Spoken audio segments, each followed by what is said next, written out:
we think in terms of long term Hmm. typically.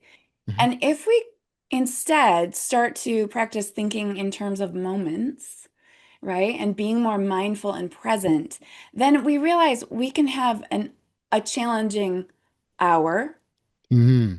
and then a really good hour. Yeah. We can have a challenging week and then a really good week. So I really started to break it down, and I help my clients break it down into it's not like you're unhappy for a year. It could be a challenging time, but look at all the little moments of joy within an encompassing Right. challenging time. Life's freaking Yeah. challenging, right? Yeah. Sure. Like, believe me, life in Tamara world is not perfect. Driven by purpose, fueled by passion. My words got power, my thoughts have action. Motivation, stay gracious. That's greatness. Be audacious. Motivation. Be audacious. Innovation. Be audacious. Inspiration. Be bold. Motivation. Be audacious. Greetings and salutations. Welcome to the Audacious Living Podcast, where our mission is simple but powerful, and it's to help you live your best audacious life ever. It's always a pleasure to be here, and I genuinely mean that. Thank you for choosing to spend a part of your day here with me. Whether you're driving, walking, reflecting, or just needing a moment of encouragement, I don't take any of the time that you share with us lightly. I appreciate you being here. Now, I want you to think about this, okay? Life is a lot like tuning an instrument. If you don't adjust it regularly, it starts to drift. Not all at once, quietly, gradually, almost unnoticed. Your happiness works the same way. It's not something you either have or you don't have. It's something you practice. Daily habits, clear boundaries, moments of gratitude, learning how to quiet that inner critic that tells you you're not enough. When you don't tune those things intentionally, the noise gets louder and louder and the joy gets quieter and quieter. And that's when life feels harder than it needs to be. Today's conversation is about learning rather, how to tune your life back into alignment. Now, today I'm joined by Tamara Zoner. She's a happiness coach, facilitator, and the founder of A Life You Love Now. Tamara's work is rooted in positive psychology, mindfulness, and habit-based happiness. She teaches people something many of us were never taught, that happiness is a skill, not a personality trait. Her mission is clear and powerful. It's to help people create inner peace and well-being that does not depend on external circumstances. Tamara brings a lived experience to her work. Her journey through personal struggle, self-doubt, and rebuilding confidence is what shaped the tools and practices she now teaches to clients around the world. She is a certified passion test facilitator. I never heard of that till talking to her, so you'll get to hear what all that's about, as well as a co-host of the Spirit Cafe podcast, where she explores spirituality without guilt or dogma. Now, Tamara is deeply relevant to this conversation because today we're unpacking, why happiness is something you practice, not waiting and not wait for, right? It's how setting boundaries protects your energy and your growth. Why noticing small moments of joy matters most during those hard times, how gratitude reshapes your mindset and emotional state, and how overcoming the inner critic is essential for self-esteem and audacious living. This conversation aligns perfectly with what we do here on this podcast. It's all about choosing yourself intentionally, even when life is challenging. So now that you've all set, we've set that table for you, let's get into our conversation with happiness coach and guide, Tamara Zoner. Enjoy.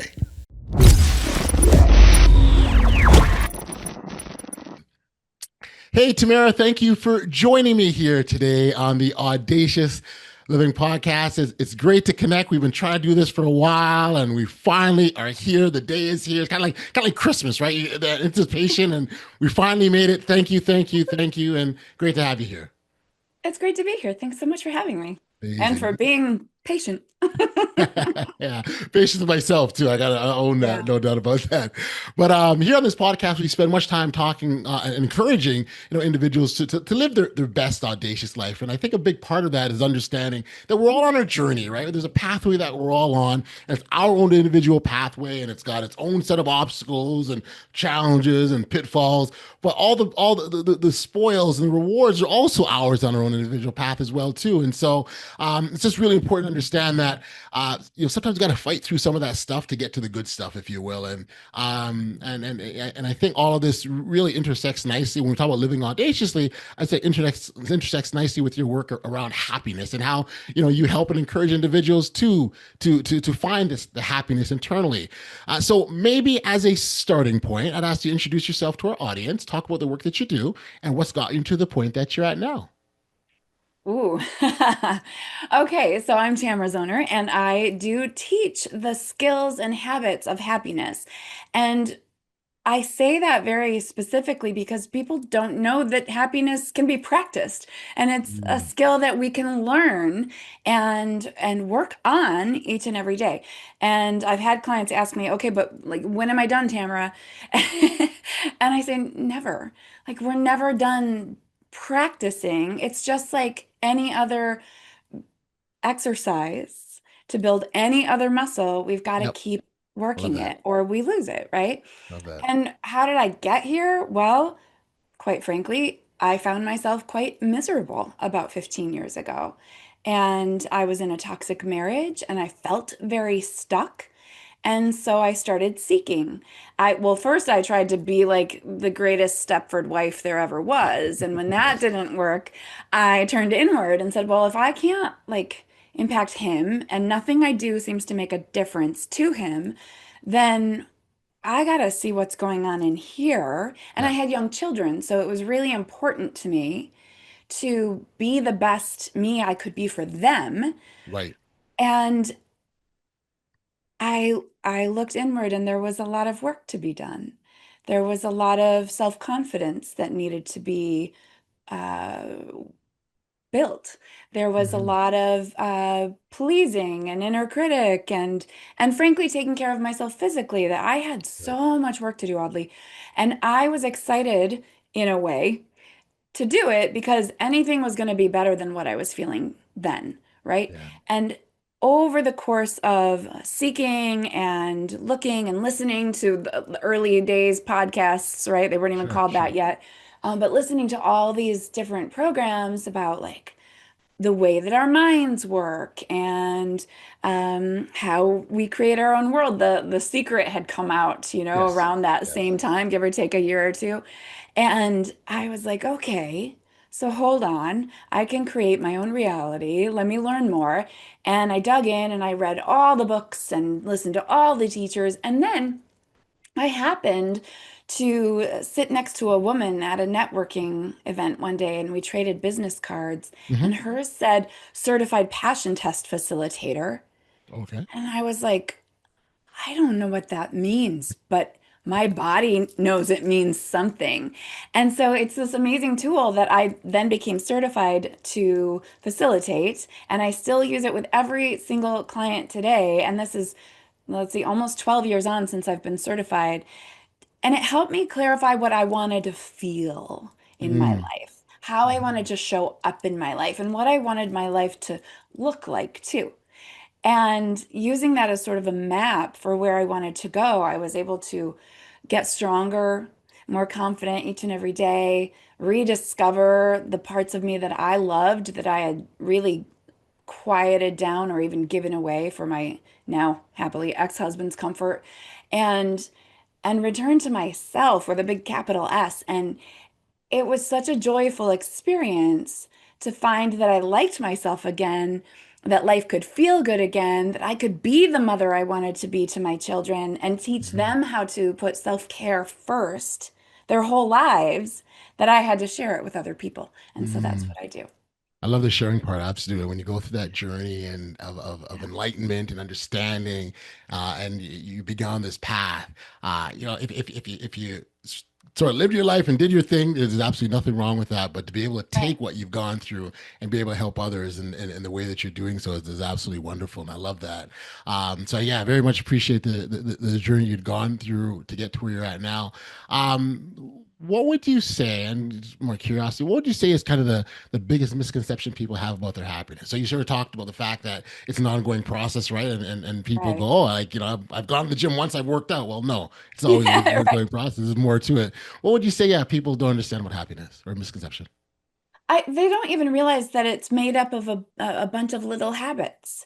They don't realize that their thinking, the way that they think, has such a huge impact on their happiness. And most of us are just going through, like, we're programmed, right, from a very young age, and we just go through with that programming, and we think this is just what it is, and I can't change it. But yes, Right, you can. You can right, change everything about your thinking. You can change everything about the way that you show up in life. And that's really exciting because it means that you can come from this empowered place and radically transform your life so that it's audacious and yes. not just like what I hear a lot. I'm happy enough. Hmm. Do you really want to be happy enough? Like, oh Enough no, for what?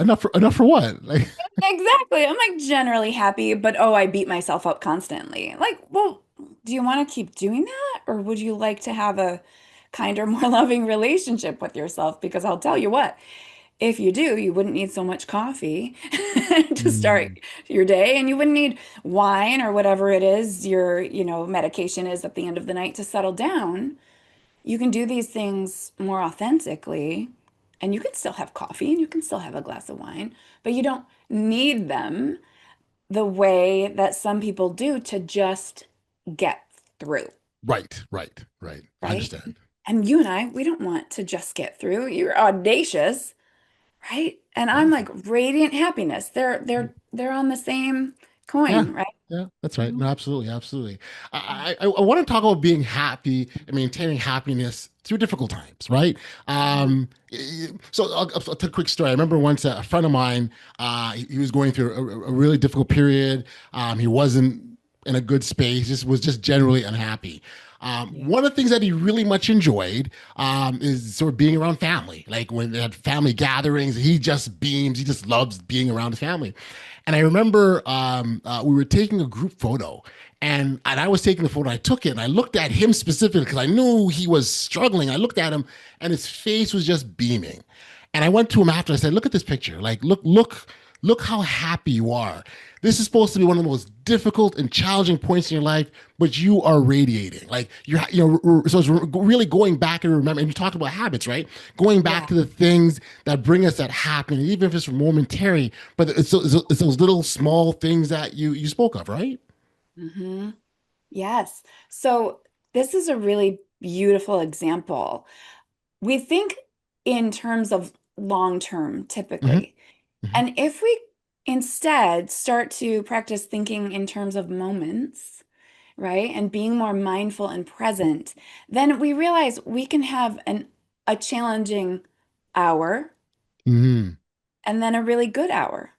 Yeah. We can have a challenging week and then a really good week. So I really started to break it down, and I help my clients break it down into it's not like you're unhappy for a year. It could be a challenging time, but look at all the little moments of joy within an encompassing Right. challenging time. Life's freaking Right. challenging, right? Right. Sure. Like, believe me, life in Tamara world is not perfect. I had three teenagers, now I have two, and one's 20, but they're all, like that's challenging and they go Sure. through so much. And as a parent, we go through it with them. Yes. Although, another key is like making sure that you're separate from them and they know they're separate from you. Like that's really vital. But so there are always going to be challenging times. Hmm.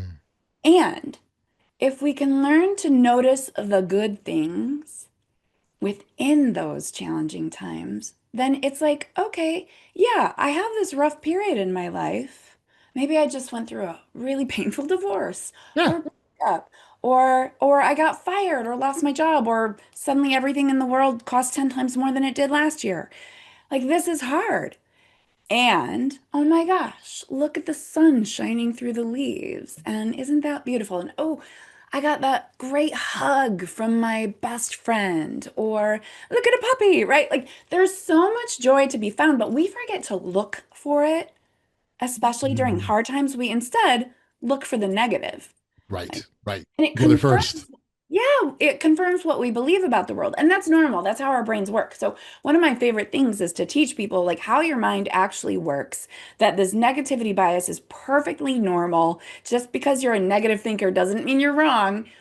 And we can learn the skills to change our mind and start to see all the beautiful things around us so that even through the challenging times, we can find that peace and well-being, which really is the definition of happiness that I work from. It's based on Marcy Shimoff's Happy for No Reason book and her Hmm. work. And it's this inner state of peace and well-being that doesn't depend on circumstances.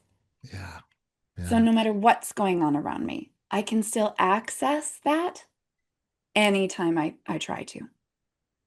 I love sort of that inner dialogue that takes place during these moments of, again, accessing that what you Yeah. reference to. And I think it's important because that, that inner critic is strong, and they've got, they can send you on a loop and send you Oh, places.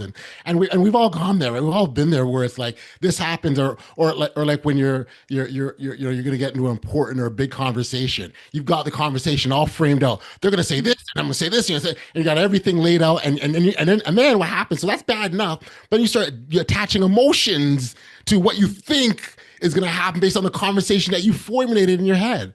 And then you're right. way off track, and then the conversation happened is nowhere near what you anticipated it to be, right? And so that I want to just sort of speak to this, that those inner dialogues that take place and how important they are. Oh, they're super important because who are you talking to most of the time? Yourself, right? I'll ask in workshops where there's a room full. I'm like, how many of you talk to yourself? And you'll get a few. I'm like, yeah, I do. And then I ask, well, how many of you think? Right.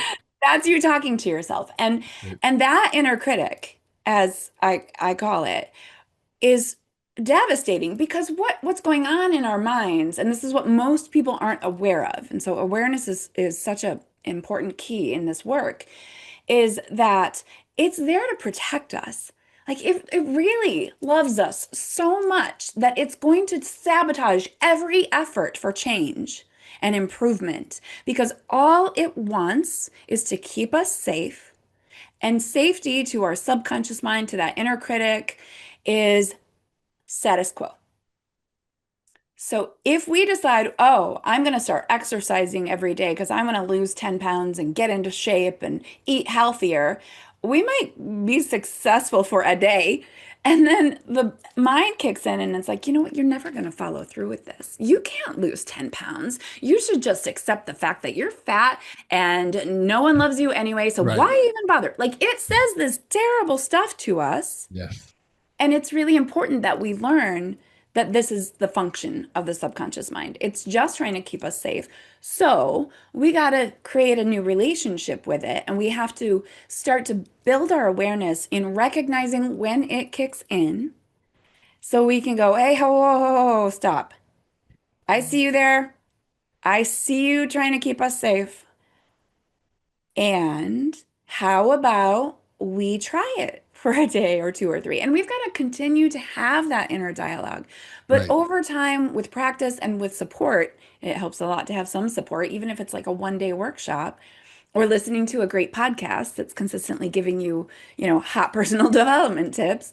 We can change that relationship. And that's what I did with Mm. consistent practice to go, okay, I see you telling me that I'm no good at this, but that guy over there told me I was. Like, I can see that I've made a difference in their life, so I must not Yeah. be a terrible coach. So Right.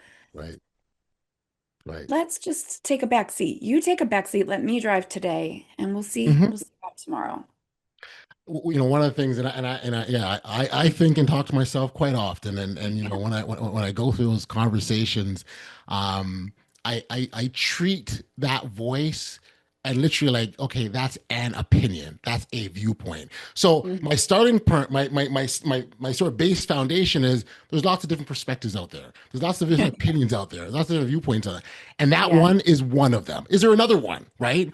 And so I think that helps put that in perspective. So it's not like I hear that and go, oh my gosh, it's this. It's like, okay, I've heard that. What about the other thing? So for example, I subscribe big time to that theory of celebrating like everything, right? And all my small wins. And if a stranger smiled to me today, oh hey, that's great. They smiled at me. My goodness. If I went to the coffee shop and they gave me an extra cookie just because, hey my gosh, I got a free cookie. Like everything, I make everything a big deal. And as outrageous that may sound, it does help in the grand scheme of things to put things in perspective. The other thing that I found, and this is kind of Audley Stevenson, and I'm not saying this is gospel for everyone because you got to find what works. But I do see a difference, and I know we hear often about gratitude lists, right? I do truly see a difference when I take a moment to just kind of, oh, this happened today, that happened today, and literally, and it's funny. When I say like, and it's hard to do all the time. There's no question. Life gets in the way, and I used to do every day. What are 10 things? List 10 things. And I'd force myself to find those 10 things. And sometimes you get caught up and you don't get it. And I find that if like a period of time goes by, I notice a difference, a shift in Yes. myself internally. And then, but Yes. at the same time, when I'm on it regularly, it's like, yeah, the sun's always shining, like all the time, Right. right? Yes, because you are actually like programming your brain when you're practicing gratitude on a regular basis. And the research shows that like 3 times a week is enough actually to make a difference in your mood and Three, your, eh? Oh my gosh. Here I'm killing yeah, myself with seven. I didn't do seven today. Oh my gosh. don't worry Three. about it. I did like 640 days in a row of gratitude. And then I was like, I think I can take a break now. But it really did like transform my experience. And instead of all that negative thinking, even in like moments where I still have like, the peak trigger places like a roundabout or a traffic circle where I'll be like, oh, that guy doesn't know how to drive. Then I'd start thinking, oh, maybe they just saved me from getting a ticket, or maybe they've got a new puppy in their car and they're driving really. I often Yep. think maybe they Yep. have a fish tank in the car and they just have to go really, really carefully. I've had a fish tank in my car and had to drive really, really carefully. So I try to make up stories Yes. that support my mood, support my view of this being a friendly world. And we're all making up stories all the time Oh my God. anyway. So why not Yes. make up stories that support you? And we've discovered in the research of positive psychology and happiness and gratitude that we can retrain the brain. So when you're actively practicing it, your brain Yes. naturally starts to look for what else. Like I noticed when I was doing it, it was a few weeks into it that I had started to look for things and go, I wonder what I'll put on. I wonder if that will be on my gratitude list tonight. Yeah. I wonder Yeah. if, you can start your day with gratitude. You can end your day with gratitude. You could do both. You could sandwich it. I love to do it at night because then guess what happens to my whole body chemistry? Relax. Yeah. It's Oh a yeah. flood with all the good stuff, oxytocin. And you mentioned like, I forget what you said, but it made me think like we've got to savor the good stuff. And writing it down takes Hmm. time. So it takes Yes. like a split second for us to register and lock in a negative thought. And it takes up to 20 seconds or more for our brains to register and lock in a positive thought. Hmm. So savoring that like good moment, Yes. that smile on your friend's face, or the sunshine through the trees, or a beautiful sunset, or the moon. I missed it. I was sleeping, but everybody was talking about the moon, the full moon this week. Yep. So, but I'm grateful I was sleeping. Yes. So it's really important also to just be with that good moment Right. for, like some time so that it Hmm. sinks in and we flood our bodies with the positive neurochemicals like Yes. oxytocin and Yep. serotonin and dopamine without, you know, the other side of it coming in at least Understood. for a minute. Yeah. Understood. Tell me about no reason happiness. No reason is that you can be happy for absolutely no reason. So we have good reasons, we have bad reasons. Yes. So there's this spectrum of happiness, right? And it starts at the bottom, we're unhappy. Everybody's probably felt that at some point in their life. We're just unhappy. Boom. We want that for the happy part too. We're just happy. Sure, No sure. reason. In between, there's happy for bad reasons. So I might be happy because I just got a sugar buzz from a giant bowl of ice cream, or I might be happy because I'm Netflix and chilling and enjoying a good show. I'm happy for some bad reasons, really, because I'm not in my life, right? And then I can be happy for good reasons. Like good reasons, I'm happy because the sun is shining. That's a good reason. I'm happy because my kitchen is clean. I'm happy because I have a beautiful home, a nice partner, right? These are all good reasons. I love my job. These are good reasons to be happy. Mm, But if any of those things go away, then what happens to my happiness, right. right? It goes away with them. Unless I get to that happy for no reason spectrum, which means at any time, no matter what, I can look within and sense in that peace and well-being. And that's really what happiness is, right? We're Right. not always going to be skipping through fields of sunflowers, but happiness can mean contentment. Happiness can mean peace, and happiness can mean joy, right? Right. Where we do are like, Yep. wow, life is so good. So recognizing too that there's a spectrum and, oh, why do I feel better? It's this reason here that maybe isn't healthy in the long run. Mm, And okay, maybe I'm attached to my home, my partner, my job. And how will I feel if that goes away? Let me practice being happy no matter what. And we can be. And yeah. that's how it gets easier to get through those challenging times because now we have the tools to practice. So it's there for us. And it doesn't mean that we then live in this continuously happy state because we're Mhm. human beings. Right. Right. And Right. it's natural for us to have the highs and lows, and we actually want those because Hmm. the lower we are willing to feel and Yep. not avoid those feelings, the higher we can get, the more energetic emotions. I call them depleting emotions and energizing emotions, right? Instead of negative or bad or positive or good, we need them all, so they're all good. Yeah. It's Yeah. just how much time are you spending on Yeah. any area in the spectrum, and Yep. can you work your way back to opening? I love that you said be willing to, right? Because it's suggesting that it's a choice. And so, Yeah. oftentimes I'll use an analogy of life being like a series of hills and valleys. And so at the Yeah. top of the hill, there's joy, there's happiness, there's fulfillment, there's satisfaction, all the things that make us feel good. But as we know, life is a continuum, so it goes. And sometimes you'll go down in that valley, and that's where the icky stuff, it's not fun, the negativity exists.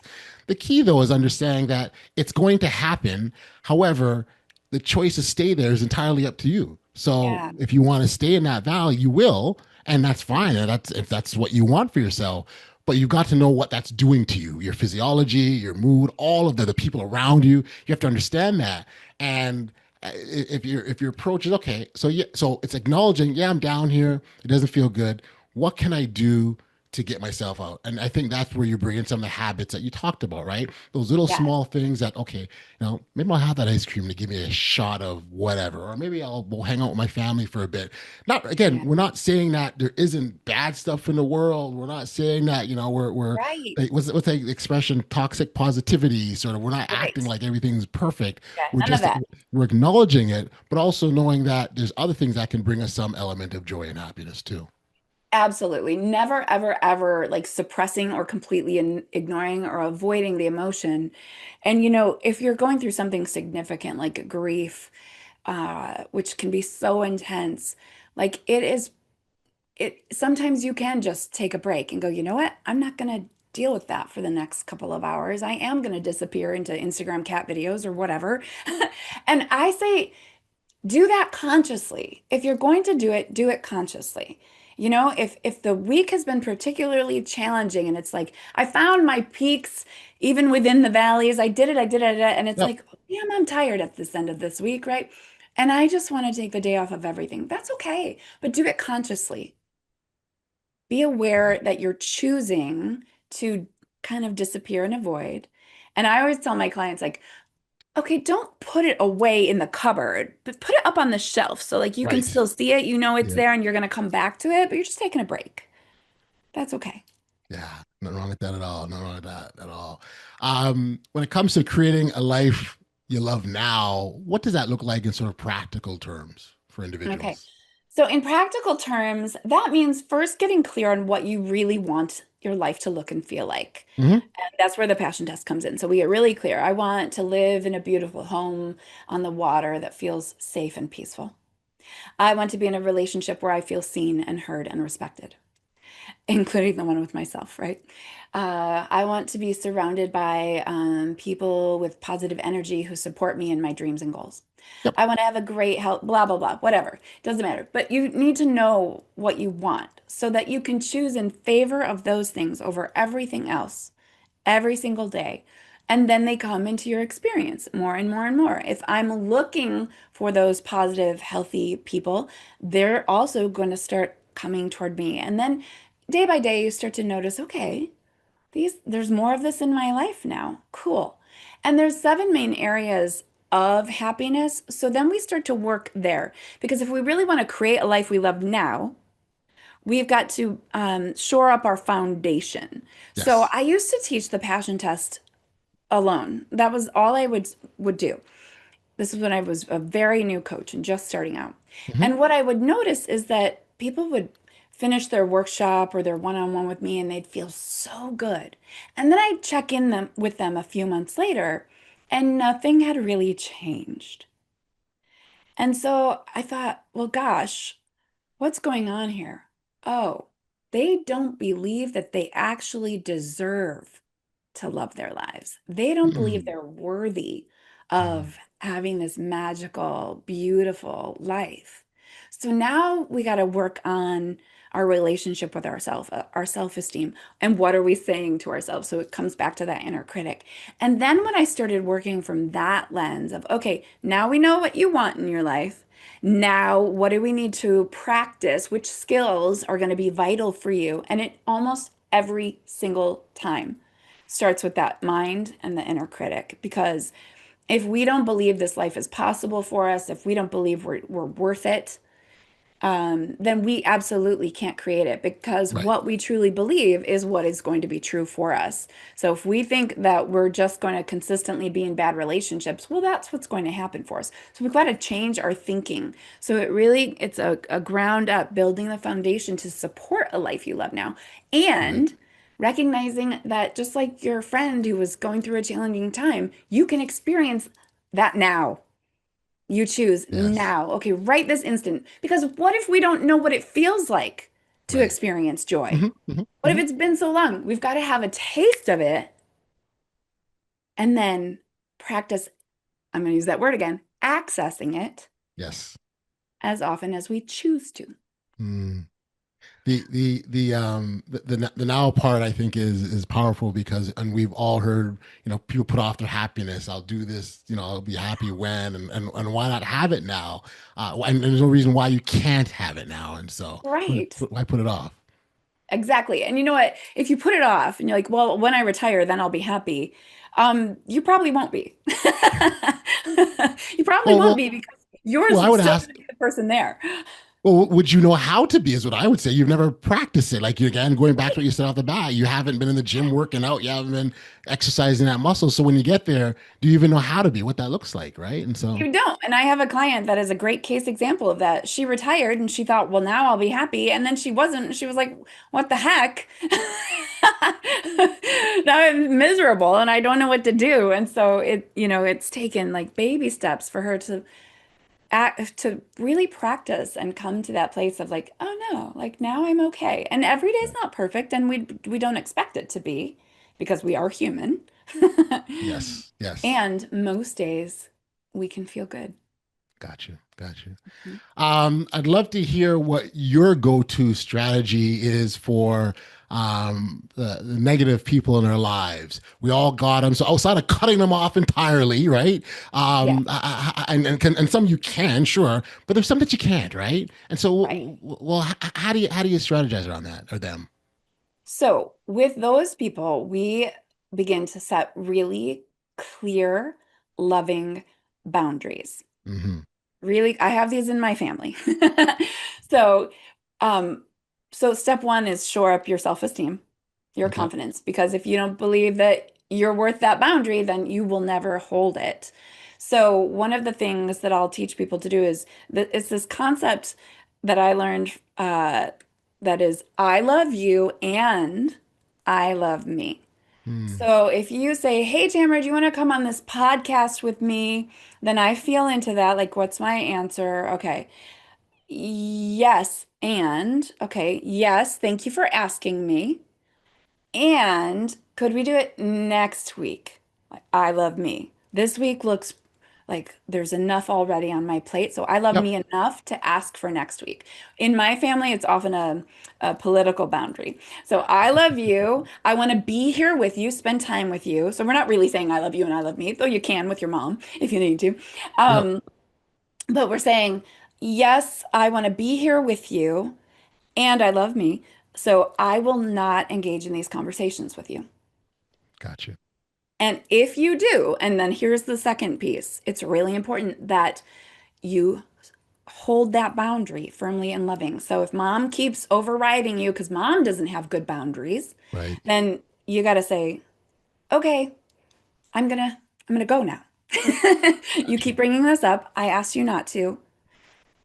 I'm going to leave, and Right. let's try again next time." Yep. Oh, and we can put that in practice a billion different ways. And when I do a retreat now every year, and we practice this for like a whole Oh, afternoon, wow. just Wow. That's different big. ways, because we've got to learn the vocabulary to support our boundaries. And it can Mm. be so challenging, especially with people who push and push and push and push. And we've got to learn how to hold that firm. Just like I like to use the roller coaster cage, Yes. like we're Yes. gonna Yes. test it, right? We're going to test it to see if it holds. And that's what our people do to our boundaries. They Yes. test it to see if it Hmm. holds. And if we're like, "No, it's fine. We'll talk about this." And then we feel miserable and then we beat ourselves up. "I can't believe I let her do this to me again." Right? Right. So we've got to Gotcha. practice with someone we trust the conversations that are going to be challenging for us so that when we're in those in the real world, we can be like, "Okay, I know what to say. I've got Hmm. this." Got it. Got it. Tell me about the Spirit Cafe. Oh, so okay. So I was first out in the world, like taking my business full time. And while I was working in senior living. My company had done this big corporate event for all of its employees where we had these speakers. And I met this man, John, Hmm. and when I put out that I was now doing this work full time, he found me on LinkedIn and asked me to be on his podcast. Okay. We had the best conversation for an hour, and we discovered we were both recovering Catholics. We were both Love it. motivational speakers. We're both trying to do good work in the world, and we had such a fun conversation. Well, he calls me up a couple of days later and he says, "Tamara, I'm really sorry, but I realized that I never hit record." It's the best. I've been there. I've been And I was there. like, "Oh, cool," because now we get to talk again. Because that was so much fun. So we talked again, we did it again. It was even better the second time, and it was recorded. And then he was like, "Do you want to do a podcast with me?" Mm. And my inner critic reared up, Yep. of Sure. course. I was like, "You don't know how to do that. You're not." Blah, blah, blah. And then I said yes. Because I've learned to like answer from my heart and what will light me up and lift me up. And so we started Spirit Cafe where it was spirituality without the guilt or dogma of religion. Got you. Yeah. And so it Hmm. was this really fun adventure and it's kind of on a hiatus right now, but there's a few years worth of good, really beautiful conversations I out love it. there online for people to listen to. Anytime you want to like have your spirit lifted. Yes, yes, yes. It's Yeah. funny when I think back. So I started the very first podcast in 2008, and I've been podcasting many years, and I've done probably six or seven throughout the years. And back in 2020, when I started this one, I'd probably been away 5 or 6 years at that point. And look, things change rapidly. The technology, everything has just changed from what I was doing. The work that wasn't happening at that time. And I said, "Oh, I'm gonna do this anyways." And you talk about the inner critic. What are you talking about? Podcasting? Do you still know how to do it? Like, do you have any idea things have changed? You could embarrass yourself. Like you're a dinosaur. Like that's literally the kind of conversations that were happening. And Yeah. and you do it anyways, right? And that's when we talk that we talk the audacity to do things anyways, to step into it regardless, and that's really what it is. And so when you talked about that, I so can relate to that. If there's a tiny one action, one step that people could do today to be more freer, or to get that, that step closer to that place of happiness, what would that be? Do something that makes you feel alive Mm, each and every day. One thing. Put your face in the sun, put on your favorite song and dance like a crazy person. It doesn't matter. Whatever you love, whatever makes you feel alive, and maybe it's something you haven't done in decades, do it today for like a minute, 2 minutes, 3 minutes, and notice how you feel. And know that you can feel that, and then try it again tomorrow, and the next day, and the next day. beautiful. That's so beautiful. That's so beautiful. This is beautiful. Tamara, I've just absolutely, I think it's been a delightful conversation. And I've so appreciated the insights and the knowledge that you've shared through your own experiences, both personally and professionally. I oftentimes ask guests in terms of, when they think of, audacious living, what does it mean to them? So I'd love to hear your perspective on what do you feel audacious living is? Oh, I love that word. To me, it means living full out, taking risks, being willing to fail, being willing to be shut down, and like getting back up each and every day and going, I'm living full out, no matter what it takes, no matter what anybody thinks of me. I'm alive all the way, every day. Love it. I love it. I think, the best part about, for me, it's something that's available to each and every single one of us. Yes. It's not something that's excluded for a particular group or a Yeah. section. If you want it, and the best part, you can start today. Like, you don't have to put it off, like your happiness, right? Like, you don't have to wait till I retire. You can start today, right? Exactly. And so, that's one of sort of my favorite parts. For listeners that want to connect with you directly or learn more about your work, where can we send them? You can send them to alifeyoulovenow.com, and they can join my newsletter to find out when I'm hosting different events, because we never know when podcasts are coming out. So this could be, past my current launch, but go to that. I play a lot on Facebook and Instagram, so you can show up there. I have a YouTube channel as well. Tamara Zoner's a pretty unique name, so you can just Google me and my face will come up with my Yeah, bright yeah, red lips, yeah. and you'll be able to get a little hit of Tamara. And I like to, I used to say this with some trepidation, but I can firmly, honestly say it today that the more time you spend with me, the better life's gonna get. I love it. I feel great. So I can write a testimony about that. No question. So that's Thank amazing. you. We're gonna make sure that all the contact details are in the show notes below. Tamara, thank you for being here, spending the time here. It's been absolutely awesome. And again, thanks for being a guest on the Audacious Living Podcast. Thank you so much for having me. It's been really fun.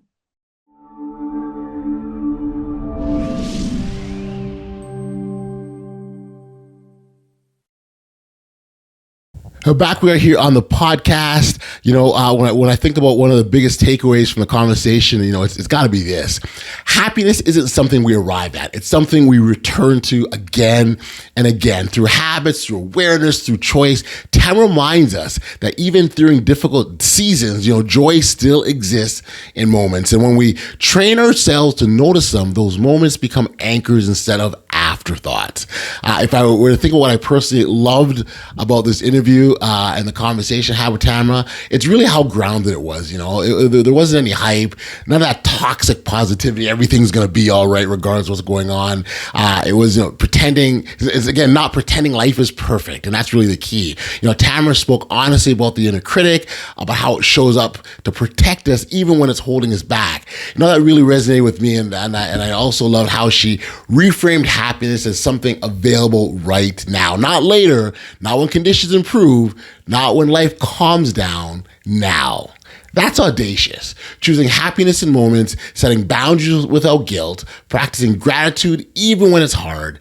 That's not passive, that's powerful.